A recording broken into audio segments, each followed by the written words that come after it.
2023년도 제1남성교회 헌신예배를 하나님께 드리겠습니다. 각근재 부회장님 기도 인도하시겠습니다.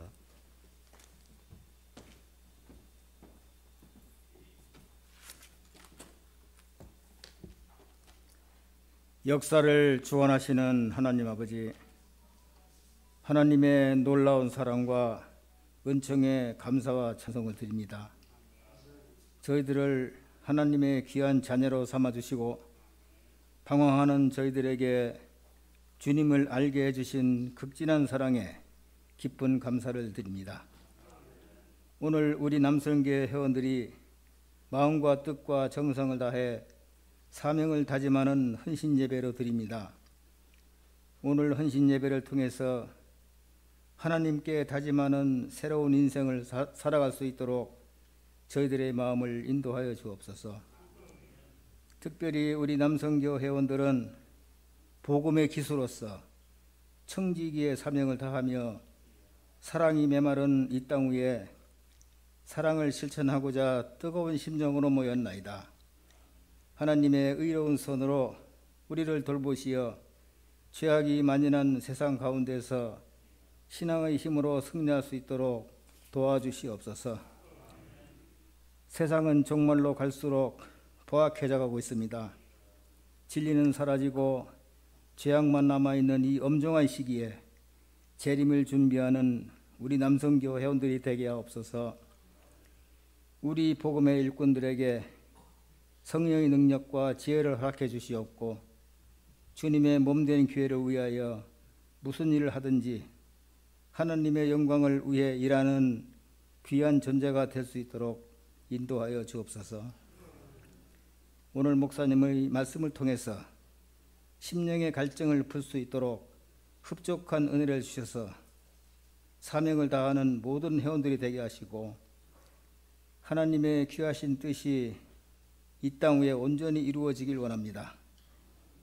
이 땅의 복음화와 나라와 민족을 위해 썩어지는 하나님의 미래가 되게 하시고 꿋꿋이 전진하는 신앙인으로 승리하게 하옵소서. 예수님 이름으로 기도드립니다. 아멘.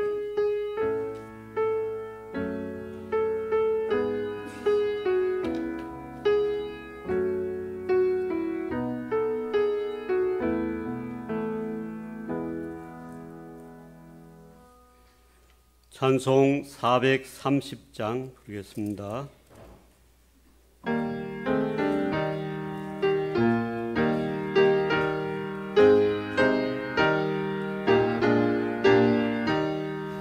주와 같이 길 가는 것 즐거운 일 아닌가. 우리 주님 걸어가신 발자취를 밟겠네. 한 걸음 한 걸음 주 예수와 함께 날마다 날마다 우리 걸어가리. 어린아이 같은 우리 미련하고 약하나 주의 손에 이끌리어 생명길로 가겠네. 한 걸음 한 걸음 주 예수와 함께 날마다 날마다 우리 걸어가리. 꽃이 피는 들판이나 험한 꼴짝이라도 주가 인도하는 대로 주와 같이 가겠네.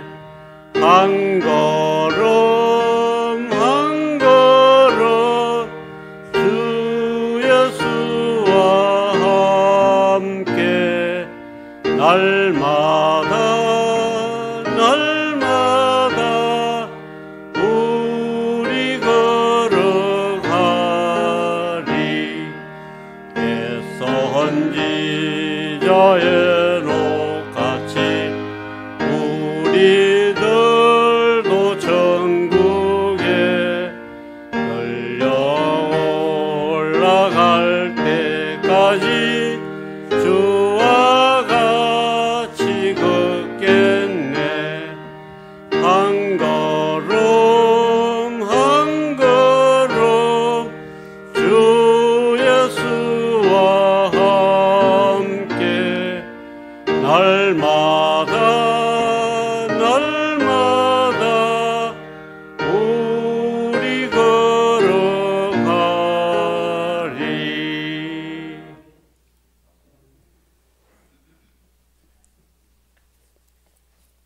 제가 말씀 봉독하겠습니다. 고린도후서 4장 16절에서 18절 말씀.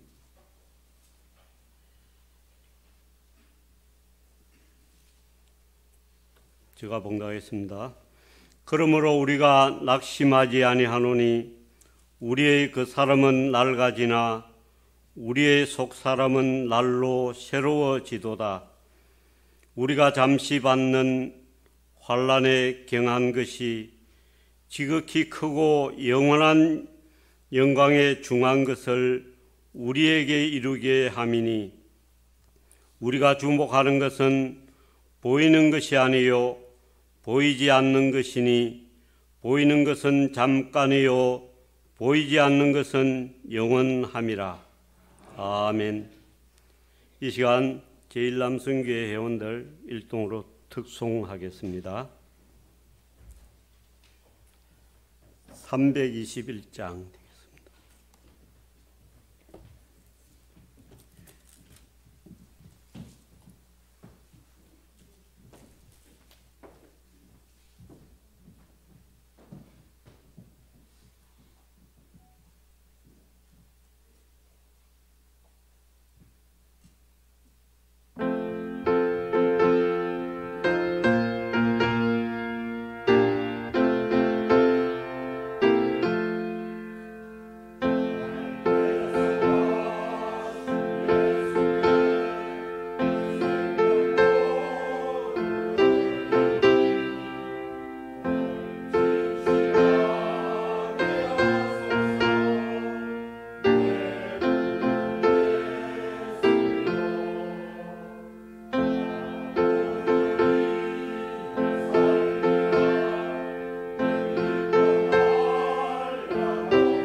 이 시간 더 깊은 영성의 삶으로 담임 목사님 좋은 말씀 주시겠습니다. 기도드리겠습니다. 하나님 감사합니다. 일남성교회 원들과 함께 하나님 앞에 헌신 예배로 드리는 이 시간, 이 말씀이 우리 모두에게 은혜 되게 하시고 특별히 일남성교 회원들에게 큰 힘 되게 하여 주옵소서. 예수님 이름으로 기도드립니다. 아멘. 제가 오늘은 강사입니다. 네.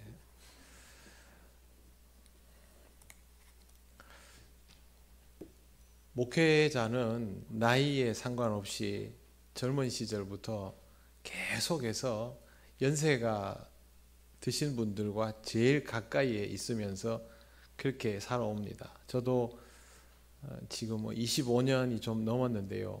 돌이켜보면 항상 제 곁에 늘 많이 계셨던 분들은 연세가 지긋하신 분들이었습니다. 그분들을 통해서 인생을 많이 배워왔는데 저도 이제 중년의 한가운데를 넘어서다 보니까 세월이 가는 것에 대한 생각들을 조금씩 하게 되었습니다. 그러는 중에 일남성교회 헌신예배 말씀을 전하게 되어서 다시 한번 인생에서 나이가 들어감에 대해서 묵상을 하고 여러분들과 이 시간 말씀을 나누고자 합니다.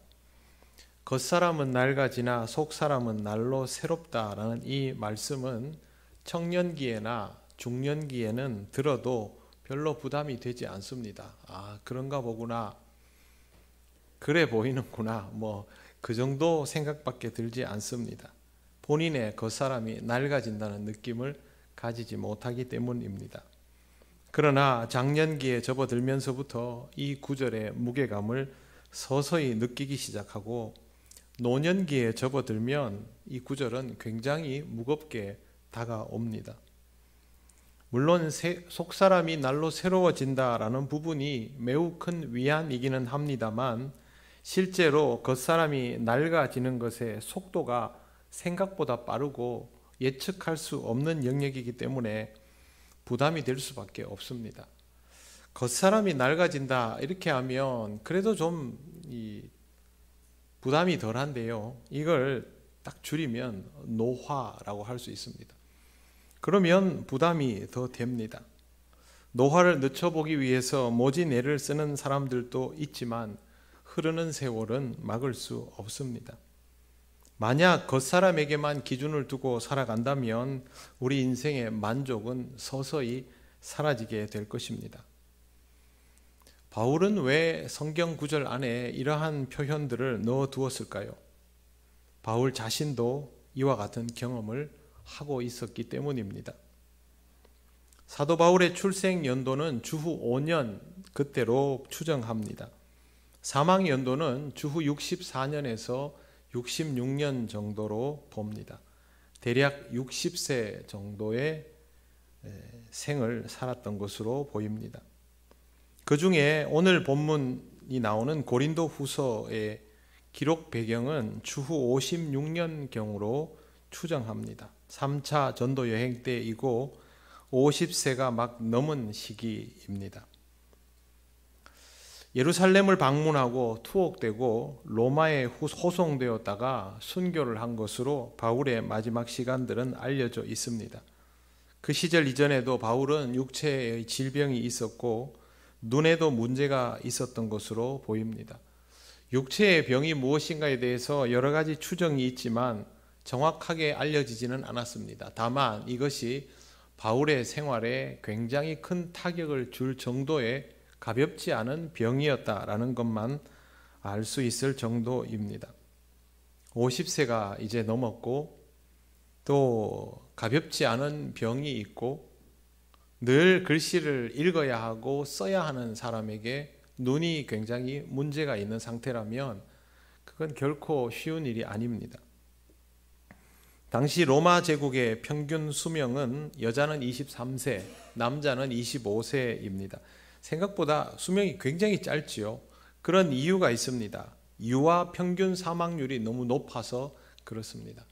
그래서 실제로 로마인들이 어느 정도의 수명이었는가를 다시 찾아보았더니 35세에서 40세 정도로 그렇게 기록이 되어 있었습니다. 거기에 비하면 50세를 넘긴 바울은 상당히 수명이 길었던 사람입니다. 실제로 그 시대에서 60세를 넘긴 인구가 4.7%에 지나지 않았다라고 조사가 되는 것을 보아 지금 50대에 들어섰던 바울은 그 시대로 말하자면 확연한 노년기에 접어든 것임을 알 수가 있습니다. 2000년 전의 50대와 지금의 50대는 완전히 다릅니다. 신체적으로도 노화가 많이 진행된 상태입니다. 요즘도 아프리카나 동남아시아 지역에서 오지에 살아가고 있는 사람들을 보면 40대가 되어도 벌써 노화가 많이 진행된 것을 볼 수 있지 않습니까? 우리처럼 이렇게 첨단 문명을 누리고 사는 그런 모습과는 확연히 다른 것들을 볼 수 있습니다. 지병도 있고 그 시대로 따지면 확연히 노년기에 접어들어갔던 바울이 느꼈던 감정은 무엇일까요? 내 겉사람이 낡아지고 있구나라는 것을 뼈저리게 경험했던 것입니다. 겉사람이 낡아지면 행동 반경이 좁아지고 힘이 떨어지고 시야도 나빠지고 에너지도 줄어듭니다. 이 과정에서 바울은 또 체포되고 투옥되고 재판을 받으며 여러 번 변론을 해야 했고 아주 먼 거리를 호송되고 또 연금당하는 긴 과정을 겪었습니다.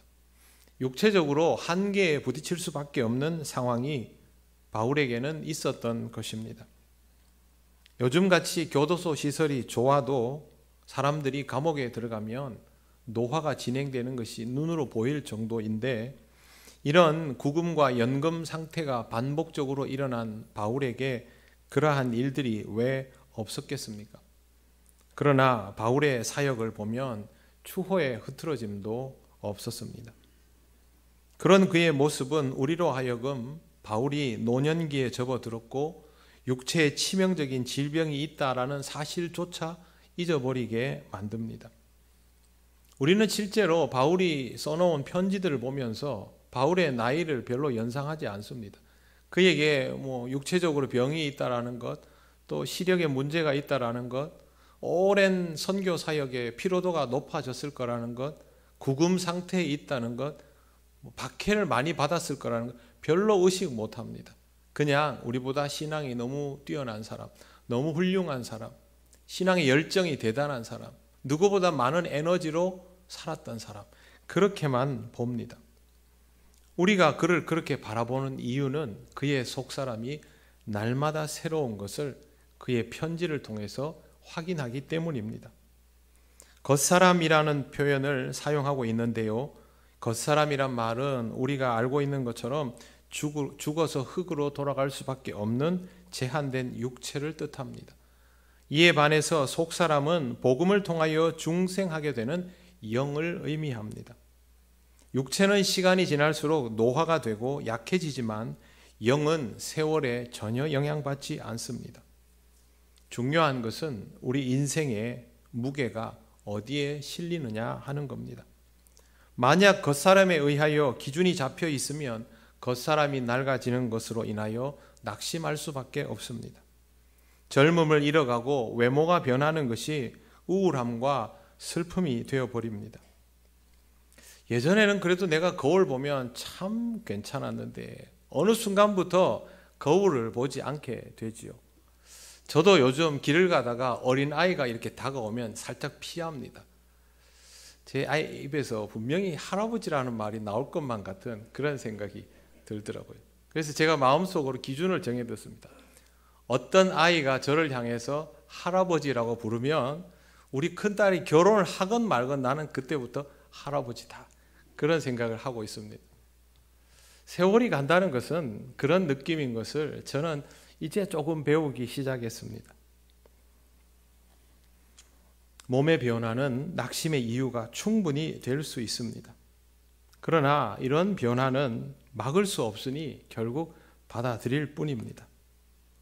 이것 외에도 겉사람의 모습이 있습니다. 단순히 육체를 의미하는 것은 아니지만 속사람에 해당되는 영역을 제외한 나머지 것들은 결국 겉사람이 될 수밖에 없습니다. 육체적인 나를 지키기 위한 것들이지요. 대표적인 것이 부와 명예와 권력입니다. 부와 명예와 권력은 속사람에 영향을 미치는 부분은 아닙니다. 사회적인 지위와 관습적인 지위도 마찬가지입니다. 그런 것들은 보이지 않아 보여도 결국 겉사람에 관계되는 것입니다. 육체는 쇠하여져도 이런 부분들은 나이가 들어도 지킬 수 있습니다. 그래서 세월이 갈수록 사실 이 부분에 대한 집착이 더 커집니다. 지위와 위신과 명예와 체면과 권력 같은 것은 세월 가도 놓고 싶지 않아지는 것입니다. 하지만 이런 것들은 바울이 전하는 이 말씀에 의하면 붙들고 있지 말아야 할 것들이 됩니다. 18절 말씀을 한번 보시겠습니다. 우리가 주목하는 것은 보이는 것이 아니요 보이지 않는 것이니 보이는 것은 잠깐이요 보이지 않는 것은 영원함이니라. 먼저 우리는 보이지 않는 것에 주목해야 한다라고 말합니다. 그러면 보이는 것들에게는 주목하지 말아야 한다라는 뜻이죠. 그 말은 알겠는데 그러면 보이지 않는 것에 주목한다라는 말은 무슨 뜻일까요? 주목이라는 말 자체가 주의를 집중해서 똑바로 보라는 뜻이거든요. 그런데 보이지 않는 것에 주의를 집중해서 똑바로 본다라는 것은 눈으로 본다는 말은 전혀 아닐 것입니다. 눈을 감으면 아무것도 볼 수 없습니다. 그러면 보이지 않는 대신 집중력은 올라갑니다. 우선은 청각적으로 집중이 더 잘 될 수 있습니다. 이러한 상황에서 청각에 영향받지 않으면 청각에 대한 의존도도 사라집니다. 눈을 감고 소음도 차단하고 나면 여러분에게 어떤 현상이 발생합니까? 온갖 생각들이 다 떠오르죠.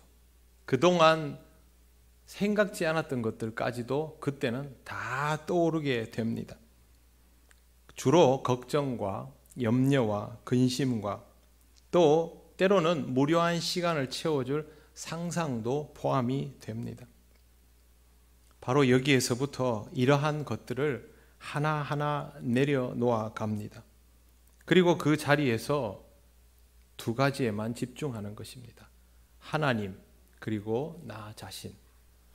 이게 보이지 않는 것에 주목하는 방법입니다. 나의 내면은 볼 수 없습니다. 하나님도 볼 수 없습니다.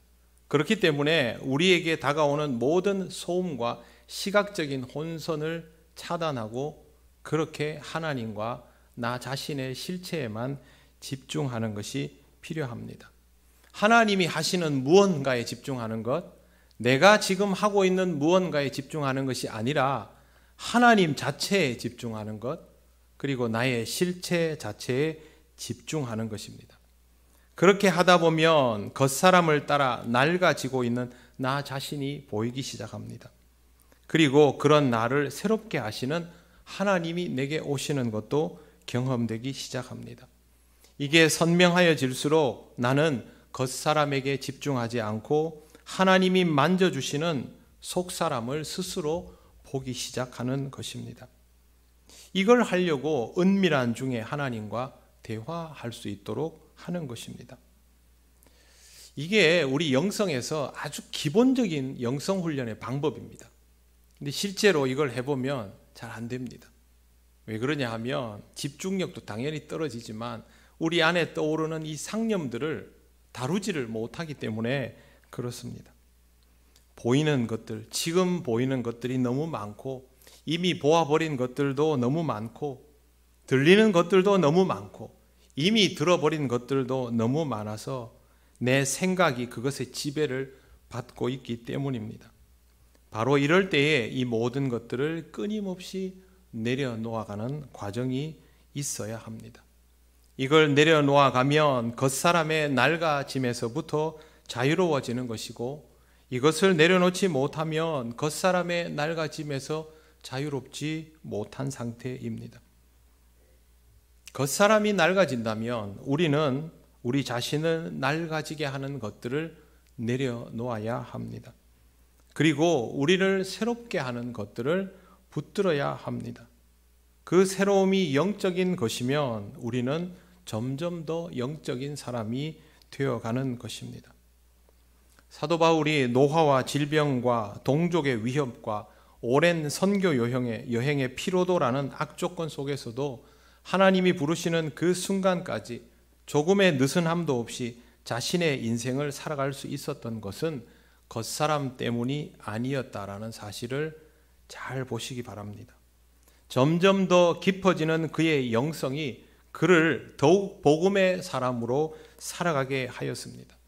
더 놀라운 것은 바울의 영향력이 1세기 교회에서 그토록 지대했음에도 불구하고 그가 제도권 교회 안에서 가졌던 권력이나 지위는 전혀 없었다는 것입니다. 바울은 로마에서 1차 수감 생활이 끝난 후에 디모데에게 편지를 씁니다. 투옥과 연금으로 이어졌던 자신의 고된 몸을 쉬게 할 만한 교회들이 왜 없었겠습니까? 그 중에서도 디모데가 사역하고 있던 에베소 교회는 자신이 영향력을 충분히 미칠 수 있는 곳이고 디모데는 아직 어리기 때문에 실제로 자기가 거기 가서 도와줄 수도 있는 처지였습니다. 그러나 바울은 자신의 시간이 종말이 가까웠음을 직감하고 디모데에게 거듭 목회를 위한 편지를 쓰고 그곳에 가지 않습니다. 그리고 계속 로마에 머물다가 2차 투옥이 되었고 순교하였습니다. 이런 모습이 바울의 일생입니다. 바울의 일생에서 낡아지는 것, 노쇠해지는 것, 무기력함을 느낄 수 있습니까? 앞서 말씀드렸지만 우리는 그의 편지에서 나이를 읽어낼 수조차 없습니다.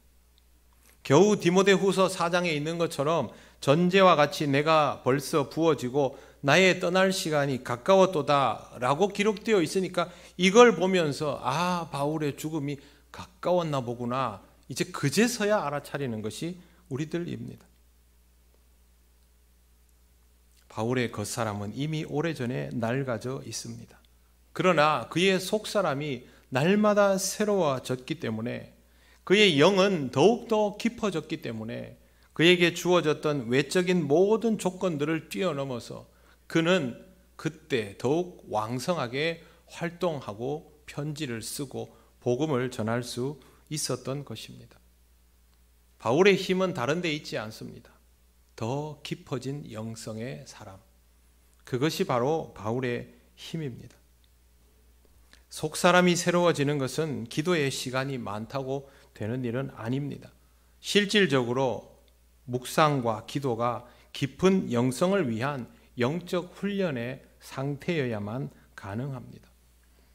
이런 사람이 있다라는 것을 직접 확인하면요, 훨씬 더 우리에게 도움이 되고 동기부여가 됩니다. 저는 이런 분을 한 분 압니다. 이명수 목사님이십니다. 이명수 목사님은 지금 연세가 84 되셨습니다. 제가 1998년에 목사님을 몇 달 동안 모셨던 적이 있습니다. 지금부터 한 25년, 26년 전이니까요. 그때 당시 목사님이 60 되시기 바로 전이었는데요. 그때 만난 목사님의 설교는 인간에 대한 깊은 고민과 하나님과의 깊은 교제가 느껴지는 그런 말씀이었습니다. 억양의 고조도 없는 느릿한 이북 말투였지만 말씀을 들을 때마다 깊은 생각을 하게 하는 힘이 경험되었습니다. 이명수 목사님은 우리 교단에서 서울에서 남대문 교회에서 담임을 하시다가 목사님이 너무 좋다고 해서 영락교회에서 모셔간 분입니다.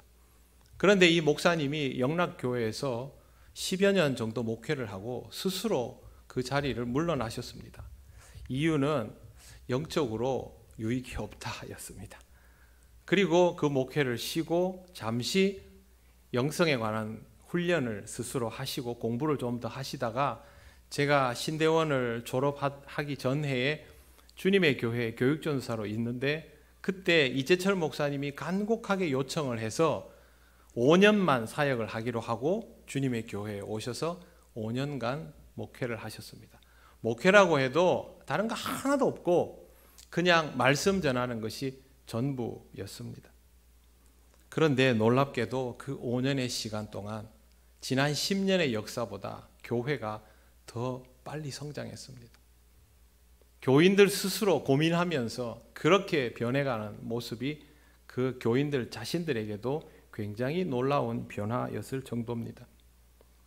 목사님은 정해진 주님의 교회 사역을 마치고 4년 뒤인 2003년에 모색골 공동체를 시작합니다. 모색골이라는 말은 모두가 새로워지는 골짜기라는 뜻인데요. 이게 그 영성 훈련에 초점을 맞춘 공동체입니다. 그래서 모색골 공동체를 시작하고 교회를 거기서 분리시켜서 모색골 교회가 따로 있습니다. 그곳에서는 목사님, 담임 목사님 계시고 교회가 따로 있고, 이명수 목사님은 모색골 공동체 사역만 그렇게 하시면서 지금 벌써 20년이 넘었습니다. 84세인 지금까지도 그 사역은 멈추어지지 않습니다. 제가 중간에 대구제일교회에서 부목사 생활을 할 때 연락을 드려서 강사로 초빙을 해서 그렇게 집회를 한 적이 있습니다. 저는 목사님과 아침 식사를 항상 같이 했습니다. 그래서 제가 그동안 목회하면서 궁금했던 질문들을 드리고 답을 들을 수 있는 좋은 배움의 시간이 되었습니다. 어떤 목사님이 이명수 목사님 보면서 이런 말을 했습니다. 나도 저 목사님처럼 나이 들고 싶다. 저는 그 말이 너무 아름답게 들렸습니다. 보통은요, 저 정도 연세까지 어떤 공동체의 수장으로 오래 있으면 왜 세월이 가는데 내려놓지 않느냐, 거기에 어떤 헤게모니가 있느냐라는 말을 듣게 되어 있습니다. 그러나 모색골 공동체를 보고 누구도 목사님에게 그 말을 하지 않습니다. 왜 그러냐 하면 목사님이 그런 분이 아니라는 걸 알기 때문입니다. 그곳에서 더 깊은 영성의 삶을 추구하는 구도자로 살아가시는 것을 알기 때문에 그 말을 하지 않는 겁니다. 저도 목사님처럼 나이가 들고 싶습니다. 세월이 더 가서 그 정도 연세가 되었을 때 누군가가 저를 보고, 그렇게 한 사람이라도 저를 보고 그런 생각을 한다면 저는 제 인생이 헛되지 않았다라고 생각을 합니다. 우리 교인들이 일남선교 회원 여러분들을 보면서 나도 저분처럼 나이가 들고 싶다. 저분과 같은 신앙의 삶의 길을 나도 걸어가 보고 싶다. 세월이 가서 육체는 쇠하여지지만 점점 더 깊어지는 저 영성을 나도 본받고 싶다. 저는 그거보다 교회에서 아름다운 모습이 없다라고 생각을 합니다. 이것만으로도 우리 교회 안에서 가장 연장자인 일남선교 회원 여러분의 역할은 이미 충분한 것입니다. 사랑하는 일남선교 회원 여러분, 그리고 겉사람의 낡아짐을 생각할 수밖에 없는 모든 교우 여러분, 다른 어떤 것보다도 더 깊은 영성의 삶에 주목하시기를 바랍니다. 일상의 안녕과 번영이 당연히 우리에게 중요하지만, 교회의 내실과 성장도 필요하지만, 그것보다 더 중요한 것은 우리 자신이 더 깊은 영성의 삶을 유지하는 것입니다. 이것이 기반이 되어야만 우리 삶의 안녕과 번영도, 또 우리 교회의 견고한 모습도 가능합니다. 여러분, 성장하는 게 중요한 게 아닙니다. 건강해야 합니다. 뜨거움이 중요한 게 아닙니다. 먼저 깊어져야 합니다. 그래야만 뜨거움도 흔들리지를 않습니다. 더 깊은 영성의 삶을 이루어가는 데에 집중한다면 하나님이 부르시는 그 순간까지 내가 하나님 앞에 가지고 있는 이 간절함은 절대 사그라들지 않을 것입니다. 그리고 여러분이 내뱉는 말 한마디 한마디는 다른 사람에게 아름다운 복음의 소리가 되어 들려지게 될 것입니다. 그리고 더 깊은 영성의 삶은 나이가 들어갈수록 더 유지하기가 좋습니다. 다른 것들이 약해질수록 영적으로는 더 집중하게 되기 때문입니다. 스스로의 내면에 주목하시고 보이지 않는 하나님께 주목하시기 바랍니다. 우리가 주목하는 것은 보이는 것이 아니요 보이지 않는 것이니 보이는 것은 잠깐이요 보이지 않는 것은 영원함이라. 더 깊은 영성의 삶을 통하여 영원한 하나님 나라를 보게 되실 것입니다. 우리 일남성교 회원뿐만 아니라 우리 교회 모든 어른들께서 더 깊은 영성의 길을 먼저 가 주시기를 바랍니다. 그리고 우리 교회가 다른 어떤 방향성보다도 더 깊은 영성의 길을 가기를 원하는 성도들로 가득한 교회가 되어서 이 좋은 믿음의 본을, 영성의 본을 보이며 계승해 나가는 교회가 되기를 소망합니다. 기도드리겠습니다. 하나님 감사합니다.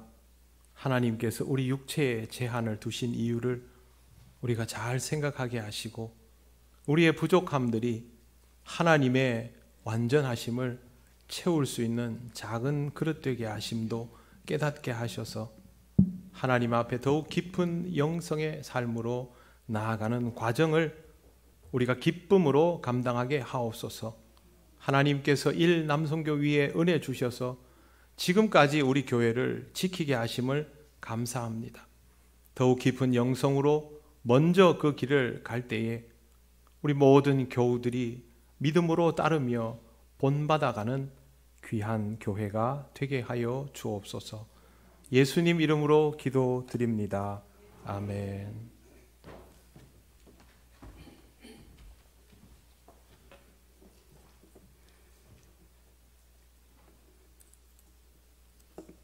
말씀 감사합니다. 그 사람이 나를 가지고 더 깊어져가는 영성의 삶을 영위하는 제1남성교 회원과 오은 교우님 되시길 바랍니다.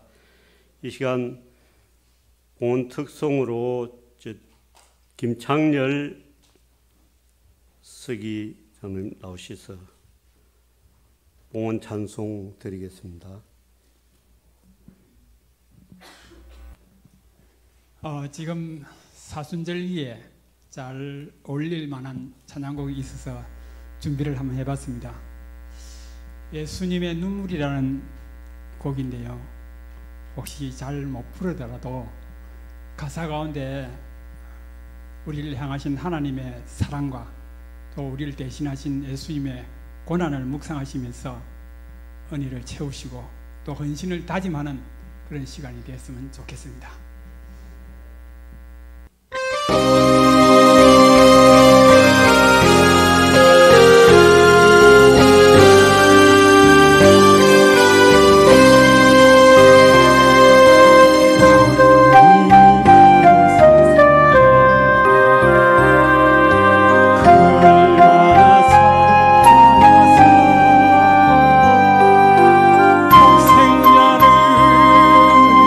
주셨다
김재학 회계 집사님 기도하시겠습니다.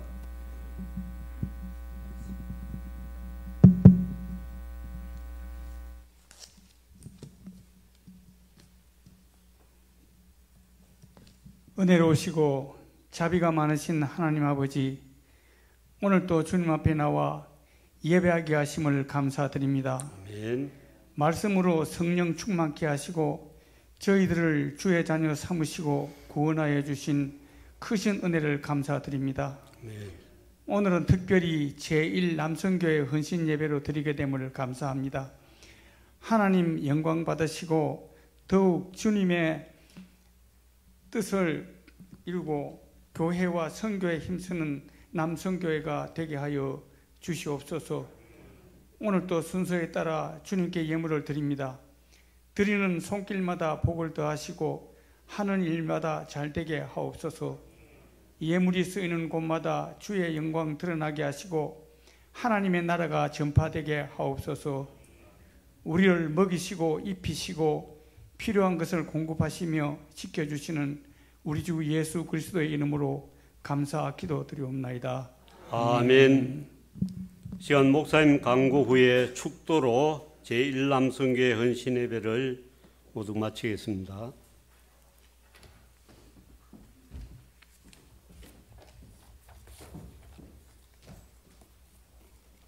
네, 사순절 네 번째 주일 지나고 있습니다. 신앙에 대해서 고민과 묵상과 기도의 시간을 충분히 가지시고 이 기간이 여러분의 영적 성장에 필요한 귀한 시간으로 채워지는 은혜를 누리시기를 바랍니다. 이 남성교회 야유회가 이번 주 토요일 오전 7시 교회에서 출발합니다. 장소는 순천 일대입니다. 세례 대상자 또 세례받기 원하시는 분은 신청해 주시고 또 추천도 해 주시길 바랍니다. 세례 교육과 문답식 세례식은 주보를 참조해 주시기를 바랍니다. 다른 광고는 주보를 보시기 바랍니다. 축도하겠습니다. 우리 주 예수 그리스도의 크신 은혜와 하나님 아버지의 놀라우신 사랑과 성령님의 교통하시고 인도하여 주심이 더 깊은 영성의 삶으로 하나님 앞에서 평안하며 더욱 강건하여지기를 원하는 일남성교회 모든 회원들과 또 믿음으로 동역하며 영성의 삶을 이어가기를 원하는 통영교회 모든 권속들 위해 영원토록 함께 하시기를 간절히 축원하옵나이다. 아멘.